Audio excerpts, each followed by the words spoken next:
My name is Dr. Anthony Levatino.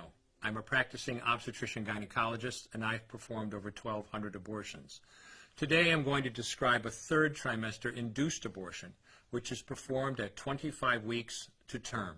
At this point, the baby is almost fully developed and viable, meaning he or she could survive outside the womb if the mother were to go into labor prematurely. Because the baby is so large and developed, this procedure takes 3 or 4 days to complete. On day 1, the abortionist uses a large needle to inject a drug called digoxin. Digoxin is generally used to treat heart problems, but a high enough dosage of digoxin will cause fatal cardiac arrest. The abortionist inserts the needle with the digoxin through the woman's abdomen or through her vagina and into the baby, targeting either the head, torso, or heart. The baby will feel it. Babies at this stage feel pain. When the needle pierces the baby's body and the digoxin takes effect, the life of the baby will end. The abortionist then inserts multiple sticks of seaweed called laminaria into the woman's cervix. They will slowly open up the cervix for delivery of a stillborn baby. While the woman waits for the laminaria to dilate her cervix, she carries her dead baby inside of her for 2 to 3 days. On day 2, the abortionist replaces the laminaria and may perform a second ultrasound to ensure the baby is dead. If the child is still alive, he administers another lethal dose of digoxin. The woman then goes back to where she is staying while her cervix continues to dilate. If she goes into labor and is unable to make it to the clinic in time, she will give birth at home or in a hotel. In this case, she may be advised to deliver her baby into a bathroom toilet.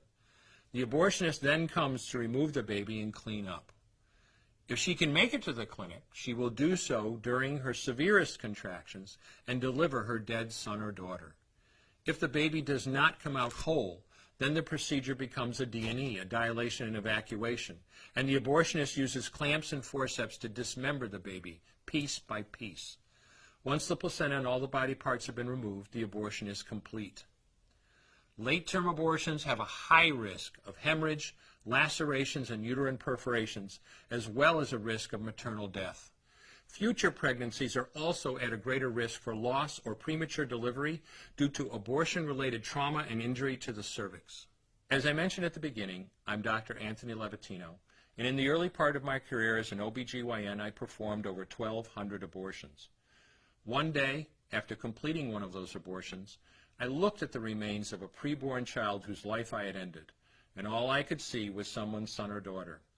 I came to realize that killing a baby at any stage of pregnancy for any reason is wrong.